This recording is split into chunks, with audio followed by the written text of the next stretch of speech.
오늘 함께 나눌 말씀 마태복음 25장 1절에서 13절 말씀입니다. 마태복음 25장 1절에서 13절입니다.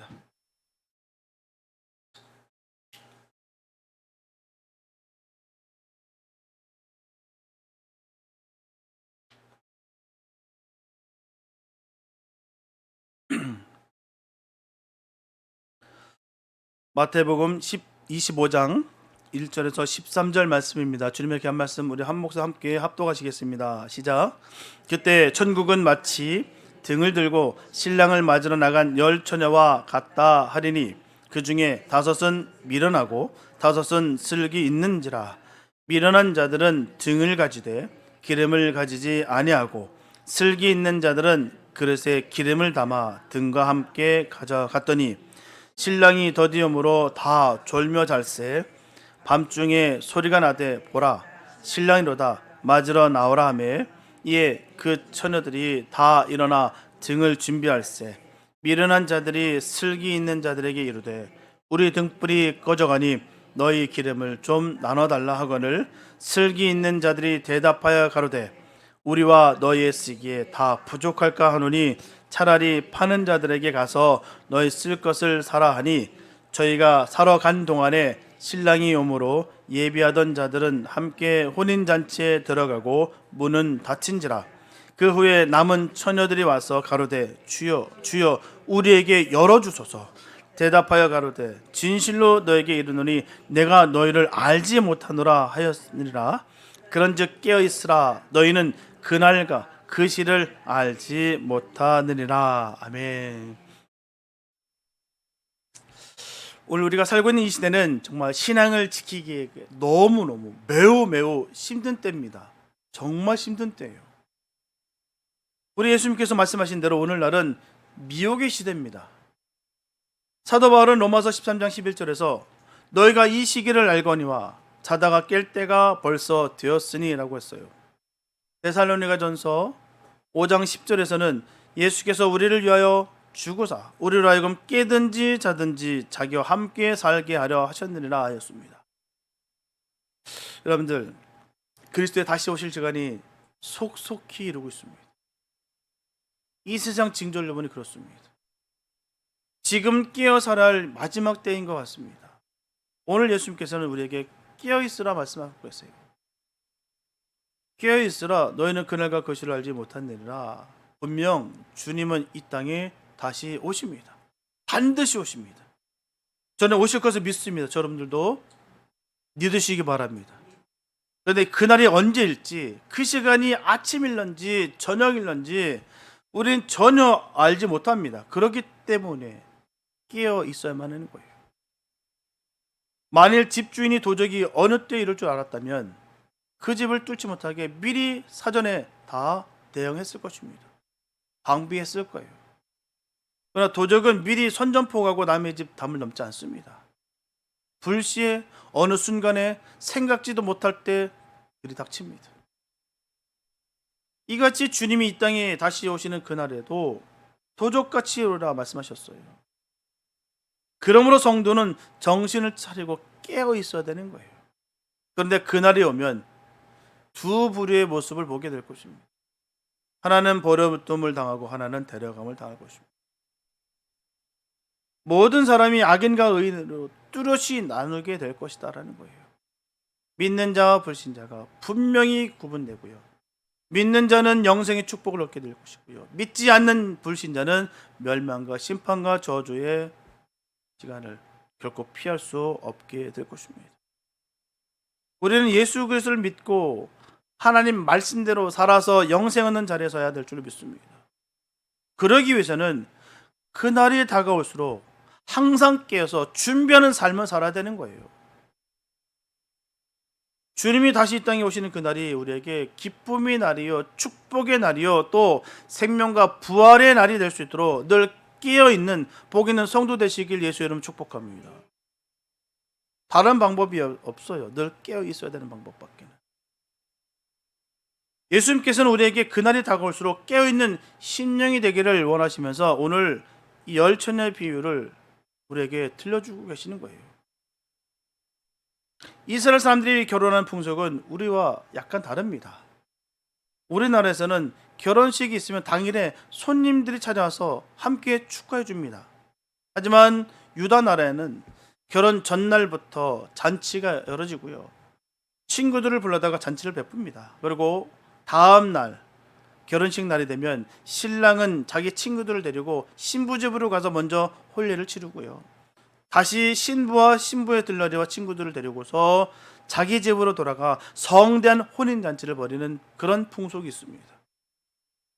오늘 본문 비유에서 나오는 10명의 처녀는 신부의 들러리로서 신부의 집에서 나오는 신랑 일행을 맞아서 신랑 집에서 벌어지는 그 혼인잔치에 들어가기 위해서 지금 기다리던 중이었어요.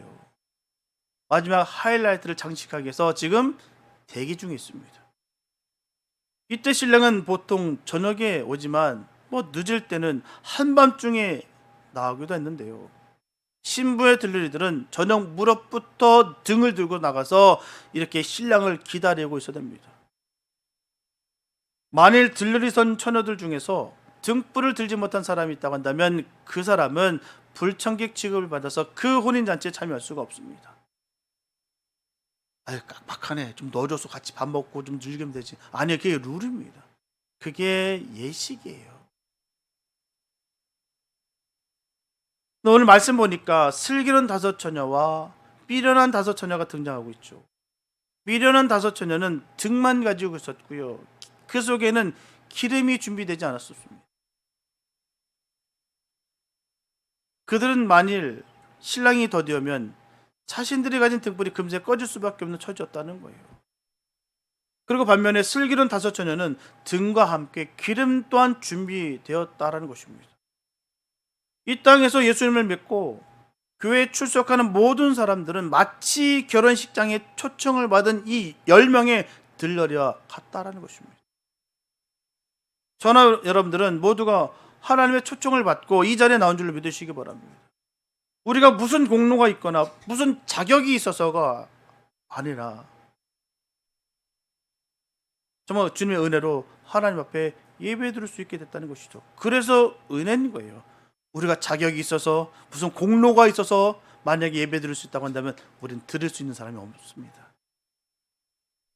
전적인 하나님의 은혜와 그 사랑 가운데 초청을 받고 그 은혜로 인하여 지금 이 자리에 나와서 하나님께 예배 드리는 줄로 믿으시기 바랍니다. 그런데 어떤 이는 데려감을 당하고 어떤 이는 버려둠을 당하게 된다는 거예요. 어떤 이는 혼인잔치에 참여하고 어떤 이는 밖에서 슬피 울며 이를 감히 있게 됐다라고 전하고 있습니다. 만일 대학교에 입학시험을 치르는 학생이 정말 최선을 다했는데 단 1점 차이로 불합격 처리가 됐다면 얼마나 억울하고 얼마나 분통 터질 일이 아니겠습니까? 그 1점만 맞으면 됐는데 그 1점이 안 돼서 떨어졌어요. 우리가 예수님을 믿는 것도 이와 똑같다 생각합니다. 하나님을 섬기고 신앙생활을 한다고 하면서도 불구하고 적당하게 교회를 들락날락거리면서 성도의 참된 삶을 못 산다면 아마 마지막 날에 미련한 5처녀들과 같이 될 수 있다는 말씀이에요. 다른 사람 얘기가 아니라라는 것이죠. 먼 나라 얘기가 아닙니다. 우리에게 들려주고 계신 말씀이에요. 그러므로 우리는 하나님의 나라에 들어갈 준비를 하되 슬기로운 5처녀들처럼 충분한 준비를 해야 되는 것입니다. 마태복음 7장 21절에 보게 되면 나더러 주여 주여 하는 자마다 천국에 다 들어갈 것이 아니요 다만 하늘에 계신 내 아버지의 뜻대로 행하는 자라야 들어가리라. 아주 명확하게 우리 주님께서 말씀하신 말이에요. 주여 주여 하는 자가 누구겠습니까? 세상 사람이겠습니까? 예수 안 믿는 그 사람들이겠습니까? 나더러 주님이 나더러 주여 주여 하는 자라고 전하고 있습니다. 주여 주여 하는 것은요 믿는다라고 하는 사람들 말하는 거예요. 그런데 천국에 다 들어갈 수 없다라고 말씀하고 계십니다. 어떤 사람들이요? 하늘에 계신 내 아버지의 뜻대로 행하는 자라야 들어간다. 분명하게 이렇게 답을 명시해 주셨는데도 불구하고 우리 이 말씀을 무시하는 데가 얼마나 많은지 몰라요. 수많은 사람들이 이렇게 무시하면서 신앙생활 하는 사람들이 참 많다는 거예요. 세상 사람들한테 전하는 메시지 아닙니다. 나한테 주여 하는데 난 널 몰라. 왜? 너는 주님의 뜻대로 살지 않았잖아. 행하는 잘해야 들어갈 수 있는데 행하지 않았잖아 라는 뜻이에요. 무서운 말씀이 아닐 수가 없습니다. 등만 준비한 미련한 5 처녀들처럼 초청받았다고 해서 자만하지 말고 충분한 기름을 준비하는 복 있는 성도 되시길 예수 이름으로 축복합니다. 기름이 준비되어야 되는 거예요. 아무리 멋지고 비싼 승용차를 가졌어도 연료통에 휘발유가 없으면, 가스가 없으면 움직일 수가 없어요.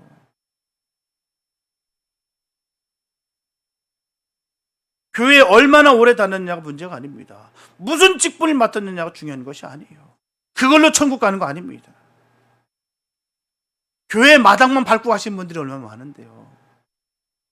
수십 년을 신앙했다면서도 불구하고 기도 한 자락 안 하고 말씀도 관심 없고 그냥 세상 즐기면서 적당히 그렇게 세상 사람들이 볼 때는 전혀 믿는 사람이라 여겨지지 않는 그 모습을 통해서 살아가면서 직분을 받았다. 나는 오래 낸 신앙생활을 했다. 교회 다녔다. 이렇게 문제 제기하는 분들이 많습니다. 그걸로 천국 가는 거 아니에요. 문제는 주님이 오실 때 맞이할 수 있는 충분한 기름이 준비되어 있느냐가 문제인 거예요. 그렇습니다. 저와 여러분들은 등을 한번 점검해 보시기 바랍니다. 지금 어느 정도의 기름이 있습니까? 만일 부족하다고 느껴지면 지금 곧 기름을 보충해야 되는 거예요. 지금이 은혜 많을 때요. 지금이 바로 구원의 날입니다. 그렇다면 어떻게 준비하는 것이 기름을 준비하는 신앙생활이겠습니까? 과연 깨어있는다라는 것은 무엇을 말하는 걸까요? 오늘 말씀 통해서 깨어있는 성도, 기름을 준비하는 성도가 되시기를 예수 이름으로 축복합니다. 첫째, 기도로 깨어있어야 됩니다. 깨어있다라는 것은 기도하는 거예요. 잠든 영혼은 결단코 기도할 수 없습니다. 기도가 그토록 힘이 들어요. 기도의 자리가 그토록 짜증스럽고 어렵습니다. 깨어있으면요, 기도가 기쁨이에요. 그래서 기도하는 거예요. 그래서 기도의 자리에 늘 사모하고 나아가는 것이죠. 마태복음 26장 41절에서 예수님께서 제자들에게 분명히 말씀하시기를 시험에 들지 않게 깨어있어 기도하라. 반대로 말씀드리면 시험에 들지 않게 해서 깨어있어 기도하는데 깨어있지 않으면 시험에 든다라는 거예요. 기도하는 영혼은 늘 깨어있는 영혼입니다. 그래서 늘 깨어있다는 것은 쉬지 말고 기도하는 거예요. 무시로 기도하는 것입니다. 생업 다 내던지고 기도하는 거 아닙니다. 늘 주님과 늘 교제하고 늘 함께 대화하고 함께 하는 게 기도입니다. 이게 무시를 기도하는 것이죠. 쉬지 않고 기도하는 삶을 살아갈 때 악한 마귀가 틈타지 못한다는 거예요. 그러나 기도하지 않고 잠든 영혼은 쉽게 사단의 틈을 타서 영혼을 실족해 하고 넘어뜨리고 좌절하게 만듭니다. 천국은 깨어있는 자가 얻게 돼요. 천국은 기도하는 자가 소유합니다. 천국의 열쇠는 기도예요. 기도가 무엇입니까? 내 힘으로 안 되니까 하나님의 도우심을 간구하는 것이 기도예요.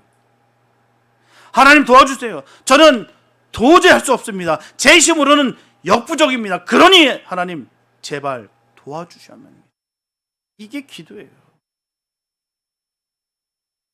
언제라도 주님 앞에 매달려 전하는 것이 기도입니다.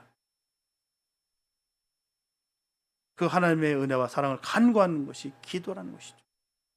천국 부활을 열고 우리 앞에 닥친 모든 문제를 해결하는 열쇠는 오직 기도임을 믿으시기 바랍니다.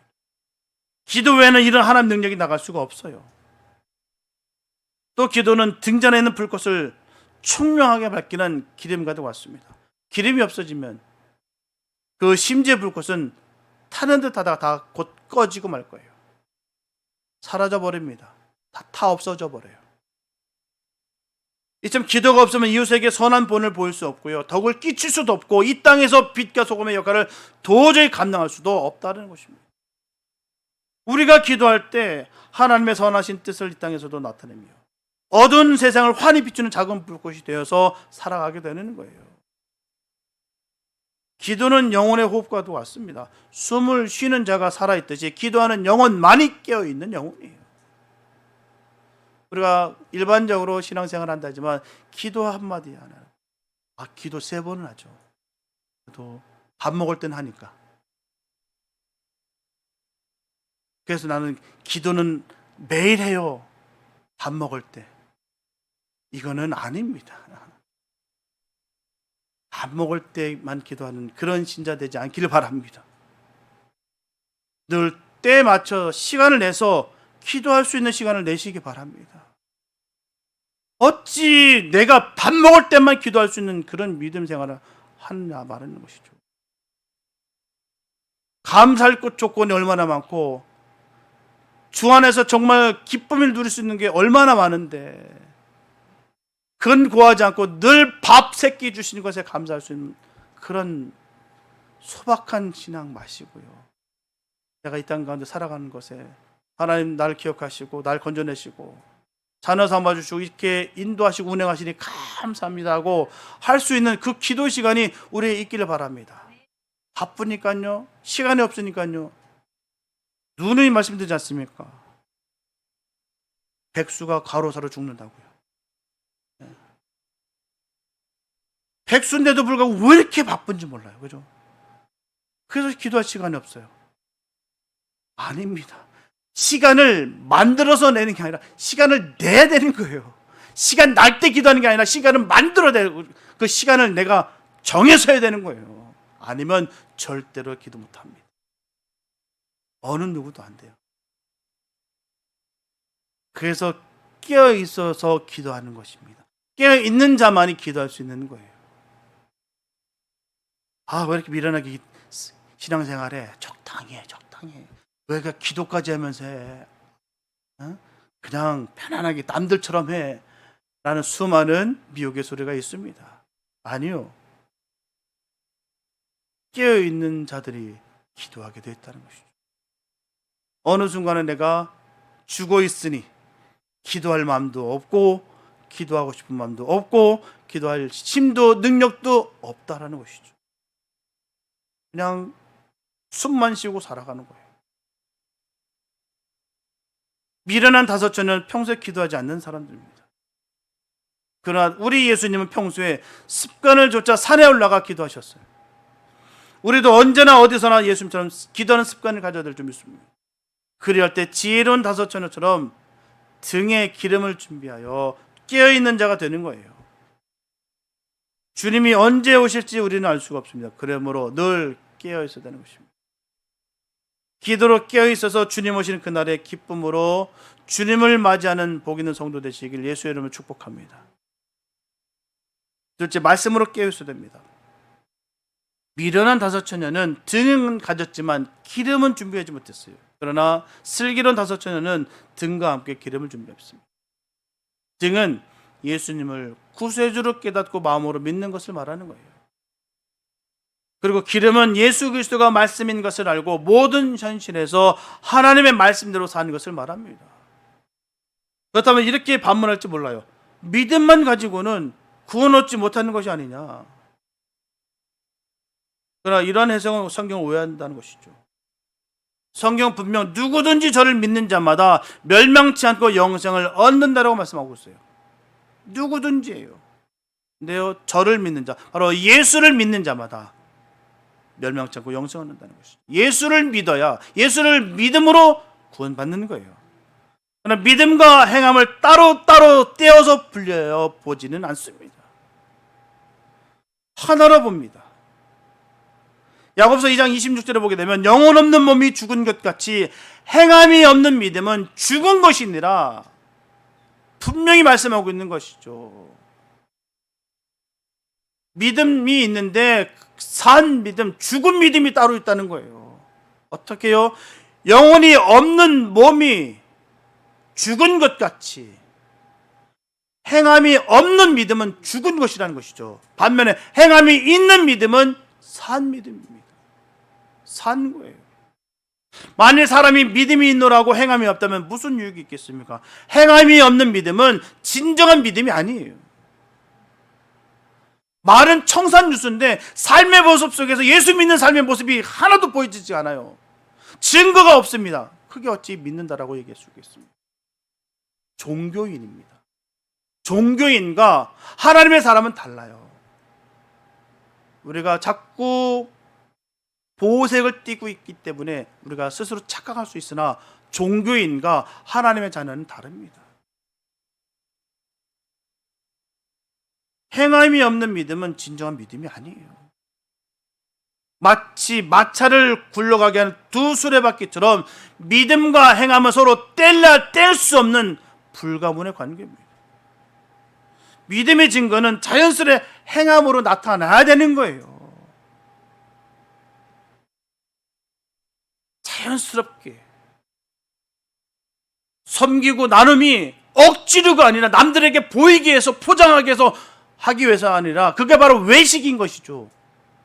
그게 아니라 정말 전심으로 하나님 은혜 가운데 그 섬김과 나눔과 사랑이 나와야 되는 거예요.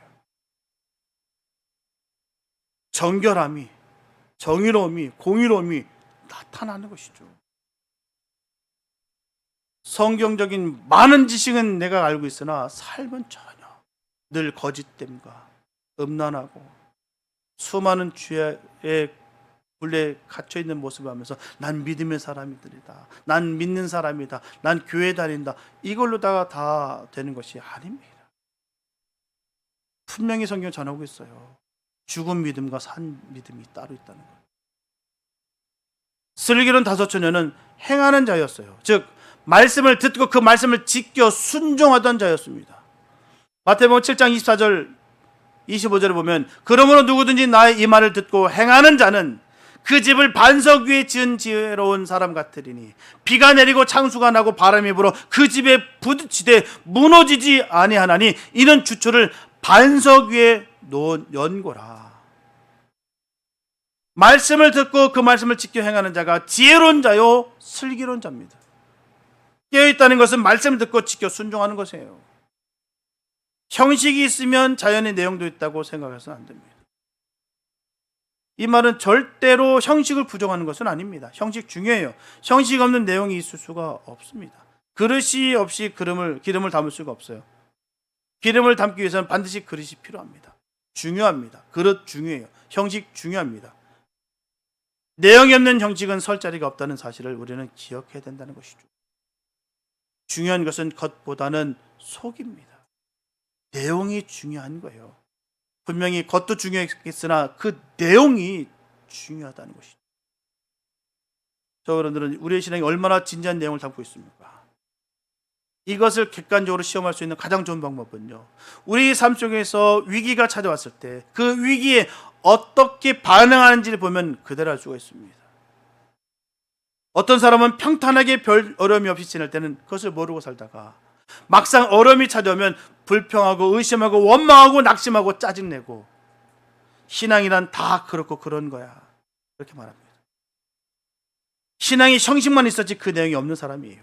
그런데 내가 가지고 있는 믿음의 알맹이가 확실하다면 많은 위기가 우리 앞에 있다 할지라도 내 삶을 주장하시고 인도하시고 함께 하시는 그 거룩하신 하나님을 신뢰할 수 있게 된다는 거예요.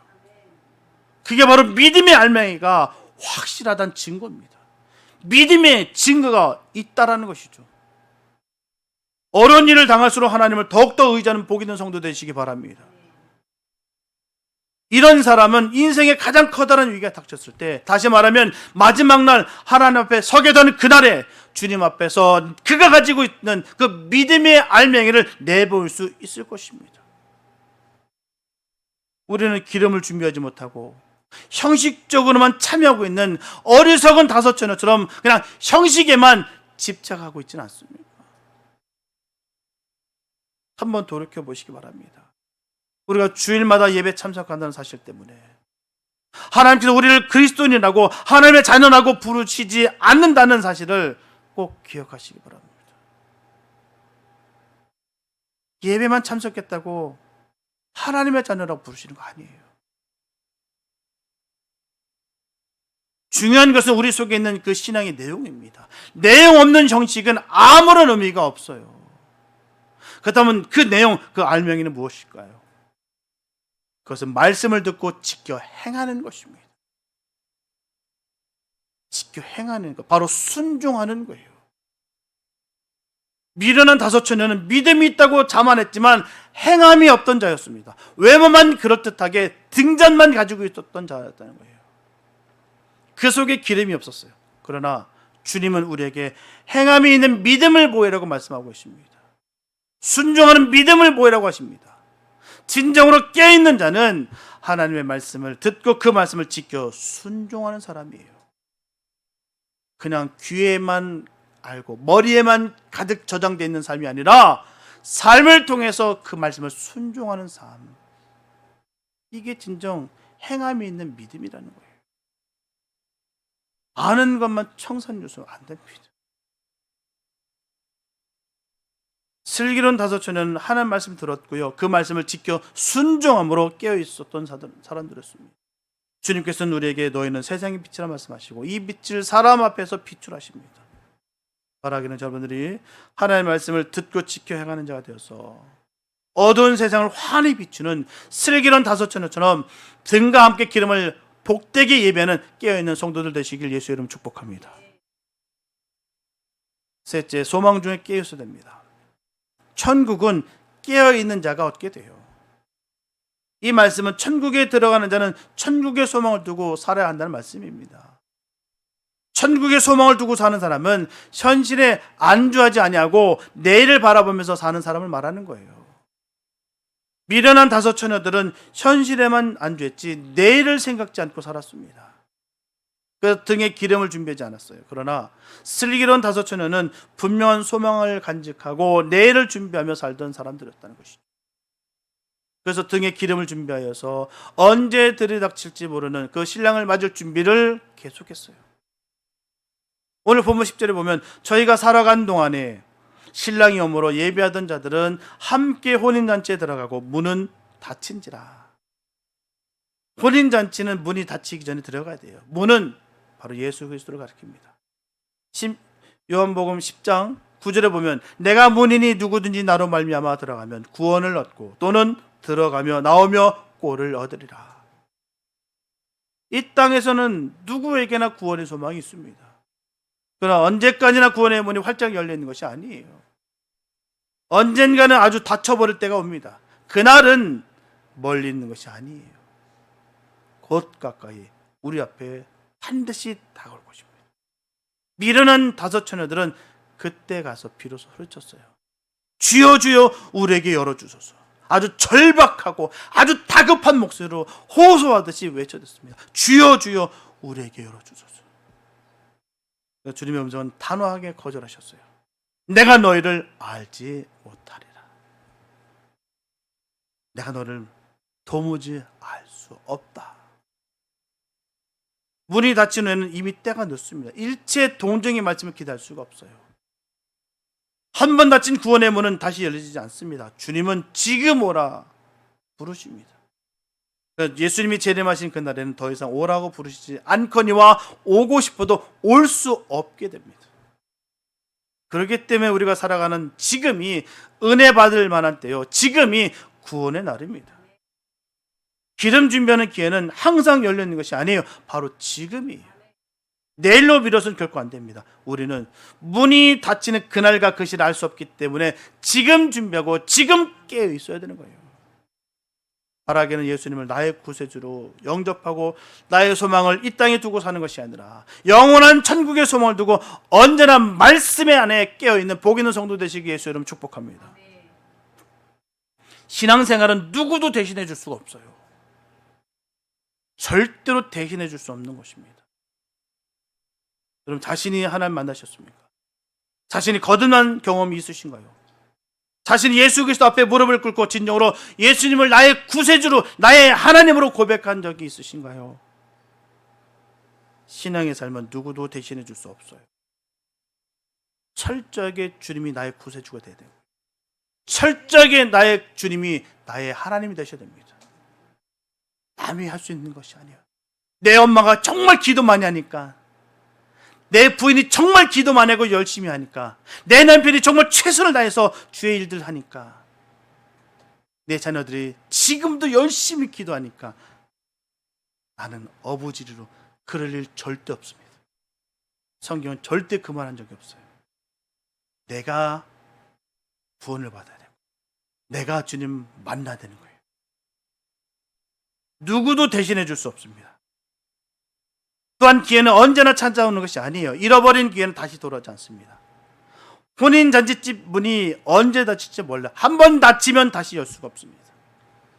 범사에는 기회가 있는 것이죠. 물론 신랑이 오시기 전에 어리석은 다섯처녀에게도 기름을 살 수 있는 기회가 얼마든지 있었어요. 그들에게는 없었던 것이 아닙니다. 그러면 너무나도 공평하지 않은 것이겠죠. 그런데 그 기회를 놓쳐버린 거예요. 기회가 있었는데도 불구하고 저버린 것입니다. 언제나 기름을 살 수 있다는 사실이 미련한 다섯처녀로 하여금 오히려 기회를 놓치게 했는지 모릅니다. 우리는 기회가 언제나 있다고 생각해요. 마음만 먹으면 교회에 나갈 수 있다고 생각합니다. 마음만 먹으면 언제든지 성경 공부할 수 있다고 생각해요. 마음만 먹으면 언제든지 교회에서 열심히 봉사할 수 있다고 생각합니다. 마음만 먹으면. 삶의 기회가 언제나 그렇게 주어지는 것이 아니에요. 어느 한순간 내 인생의 기회문이 아주 닫혀버릴 수가 있습니다. 그래서 성경이 이렇게 말하고 있죠. 보라, 지금은 은혜 받을 만한 때요. 보라, 지금은 구원의 날이로다.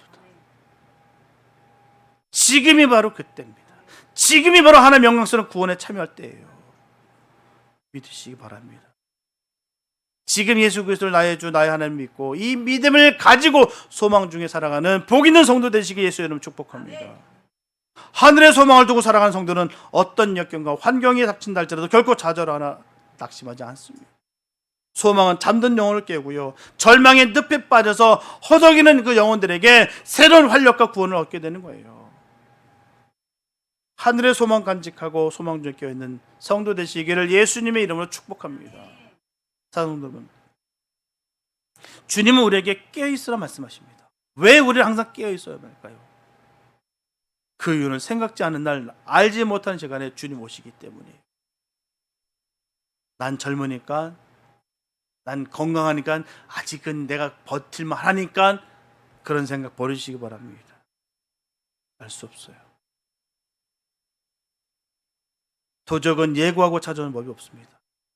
도적이 어느 시간에 올 줄을 미리 알고만 있다면 깨어있어 그 집 뚫지 못하게 할 거예요. 도적은 소리 소문 없이 갑자기 들이닥칩니다. 이처럼 주님께서 재림하실 때도 생각지도 않은 그때에 예기치 못한 날에 임합니다. 그래서 우리는 항상 깨어있는 성도가 되어야 되는 거예요. 주님이 이 땅에 다시 오시는 그날에는 알곡과 쭉정이가 나눠지듯이 하나는 데려감을 당하고 하나는 버려둠을 당할 것입니다. 양과 염소가 구분되듯이 의인과 악인으로 반드시 나뉘게 될 거예요. 지혜로운 다섯처녀는 기쁨으로 주님을 영접할 것이며 미련한 다섯처녀는 슬피 울며 이를 갈미 잊게 될 것이다라는 것이죠. 어떤 사람이 지혜로운 다섯처녀일까요? 깨어있는 사람이에요. 기도로 깨어있어야 됩니다. 시험에 들지 않게 깨어있어 기도해야 됩니다. 그래야 할 때 영광의 주님을 뵐 수 있다는 거예요. 여러의 사정으로 말미암아 시험 들고 낙심하고 우울하고 슬퍼하지 마시기 바랍니다. 손해도 이만저만 손해가 아니에요. 그런 거 다 버리시고 깨어서 기도하시기 바랍니다. 주님 앞에 늘 나아가시기 바랍니다. 또 말씀으로 깨어서야 되는 것이죠. 말씀을 듣는 것으로 끝나서는 안 되고요, 그 말씀을 지켜 순종하는 자가 되어야 됩니다. 알맹이를 기억하시기 바랍니다. 행함이 있는 믿음이 진짜 믿음이에요. 수많은 거짓 믿음에 속지 마시기 바랍니다.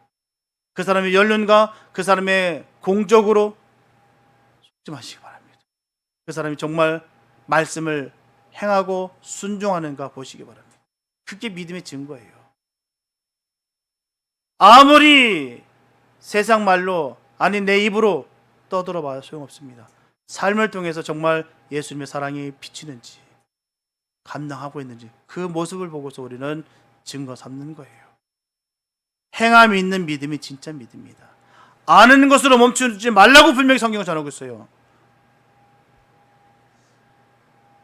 하나가 돼야 되는 거, 하나가. 믿는 것과 행하는 것 하나가. 아는 것에 멈추는 것은 결코 믿음이 아닙니다. 눈이 말씀드리지 않습니까? 아는 것에 멈춘 사람들이 얼마나 많은지 몰라요. 그럼 믿음 아니에요. 스스로 착각하고 있습니다. 스스로 체면에 걸고 있는 거예요. 난 믿는다. 그건 신념인 것이죠. 믿음이 아닙니다. 정말 믿어지면 그 말씀이 나의 생명으로 다가오고요. 그 생명처럼 그 말씀을 행하게 돼 있어요. 누가 강요하고 시켜서가 아닙니다. 그 말씀이 너무나 귀하고 복되고 그 주님이 나에게 하셨기 때문에 그 말씀이 이루어지는 거예요.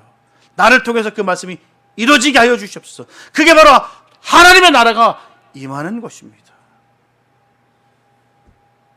행할 때 말이죠. 말씀을 듣고 그 말씀을 지켜 행하려는 마음까지 하나님께서 우리에게 주실 줄을 믿습니다. 주신 거예요. 얼마나 감사한지요. 내가 행할 수 있는 거. 나라는 존재가 내까지 게 무엇이라고요. 이런 마음은 결코 선한 마음이 아닙니다. 하나님께서 우리에게 부어주시는 거예요. 우리에게 허락하셨다는 것이죠. 그 말씀을 지켜 순종하며 말씀으로 깨어 있을 때 슬기로운 다섯 처녀들처럼 다시 오실 예수님을 기쁨으로 맞이할 수 있게 될 것입니다. 그리고 마지막으로 소망 중에 깨어 있어야 되는 것이죠. 이 땅에서 꿈꾸는 명예나 권력이나 돈은 결국 물거품처럼 사라지고 말 것들입니다. 하늘의 소망을 두고 살아가는 자가 참으로 복받은 성도요 영생을 얻게 된 줄로 믿으시기 바랍니다. 그러나 이 말이 현실을 도피하라는 말은 결코 아니에요. 우리 이 땅에서 건강하게 오래오래 사는 것도 하나님이 주신 귀한 축복임을 믿으시기 바랍니다. 그렇기 때문에 이 땅에서도 우리가 마땅히 해야 할 일이 있어요. 하늘의 소망을 두고 사는 성도는 자신에게 주어진 그 현실에 대해서 충실해야 되는 것입니다. 깨어있는 성도는 자신에게 주어진 그 본분에 충실하고 하나님이 기뻐하실 일을 찾아서 세상의 질서를 바로 세우는 일에 앞장서야 되는 거예요. 우리에게 맡겨진 일에 충실하며 하늘의 소망을 두고 깨어있는 성도 되시기 바랍니다. 미련한 다섯 처녀는 기름을 준비하지 않고 태만했어요. 언제 신랑이 올지 모르니 자꾸 내일로 미루다가 큰 낭패를 당했습니다. 오늘만 날이냐 내일도 있지 않는가 하면서 세상 일에만 전념했다는 것이죠. 그러나 슬기로운 다섯 처녀는 기름을 준비하며 늘 깨어 있었습니다. 그래서 신랑을 기쁨으로 맞이하면서 혼인잔치에 참여하게 됐다는 것이죠. 그러므로 우리 오늘 이 열 처녀 비유를 통해서 우리의 삶의 기준을 바로 하고 살아야 될 줄 믿습니다. 우선적인 가치를 어디에다 두고 살 것인지 그것부터 우리가 분명히 정해야 되는 거예요. 미래 할 것이 무엇이고 나중에 할 것이 무엇인지를 분명히 하고 살아야 되는 것입니다. 우선순위가 명확하게 되는 것이죠. 하늘의 소망을 간직한 성도는 하나님만을 제일로 섬겨야 됩니다. 무조건 하나님의 일이 우선이 되어야 되는 거예요. 그러면 하나님의 은혜와 축복을 받게 됩니다. 예수님은 반드시 다시 오세요. 그날과 그 시는 어느 누구도 알 수 없습니다. 전혀 조짐이 없이 모든 사람이 다 방심하고 있을 때 주님 오십니다. 더디에 오시는 것을 오시지 않는 것으로 착각하지 마세요. 더디에 오시는 것이죠. 안 오시는 것이 아닙니다. 꼭 오십니다. 왜 오실까요? 주님이 오시는 것은 양과 염소를 가려내기 위해서 오시는 거예요. 의인에게는 영생을 주시기 위해서 오시는 것이고요, 악인에게는 영원한 심판과 멸망에 처하기 위해서 오시는 것입니다. 그러므로 깨어있는 자가 되어야 됩니다. 등불에 기름을 준비하여서 깨어있는 자만이 기쁨으로 주님을 맞이할 수가 있습니다. 가득가득 채우시기 바랍니다. 날마다 깨어서 주님께서 부어주시는 그 성령의 그 기름을 마음껏 채워서 늘 기쁘고 감사와 은혜가 넘치는 복 있는 삶 되시기 바랍니다. 바라기는 기도와 말씀과 소망 중에 늘 깨어있는 성도가 되어서 하나님께 영광을 돌리며 영광의 주님을 기쁨으로 맞이하는 복 있는 성도들 다 되시기를 예수님의 이름으로 축원합니다. 기도합니다. 사랑해 주님 감사합니다. 아버지, 성령의 기름을 부어주시옵소서. 우리의 힘과 능력으로 이 세상을 살 수 있는 능력이 전혀 없습니다. 하나님, 내가 할 수 있었다 여겼던 그 거만함과 그 교만함을 버리게 하여 주시고 철저하게 주님만 의지하고 믿고 구하여 아버지 주의 나라를 세워갈 수 있는 복 있는 우리 모두가 되게 하여 주시옵소서. 그날이 점점 다가오고 있사오나 우리가 인식지 못하여 의식지 못하여 우리가 태만함으로 넘어짐이 얼마나 많은지 모릅니다. 하나님, 우리 어리석음을 걷어내 주시고 총명케 하여 주시고 주님의 말씀을 조명하여 주셔서 주님께서 이루시는 그 길들을 걸어갈 수 있는 복 있는 슬기로운 주님의 다섯 처녀들 되게 하여 주시옵소서. 그 신랑을 예비하고 준비하는 그 믿음의 신부가 되기 원합니다. 그 신랑 되신 그 예수와 그 마지막 그날 그 영원한 주님의 나라에서 그 온전히 그 혼인잔치에 영원한 삶을 살 것을 믿고 감사하며 순간순간을 이기며 나아갈 수 있는 우리 모두가 되게 하여 주시옵소서. 깨어있게 하여 주시옵소서. 성령의 기름을 마음껏 부어 주시옵소서. 그로 인해서 늘 승리의 삶을 살아갈 수 있는 우리 모두가 되게 하여 주시옵소서. 주께서 인도하실 것을 믿사옵고 우리를 권하신 예수님의 이름으로 기도했습니다.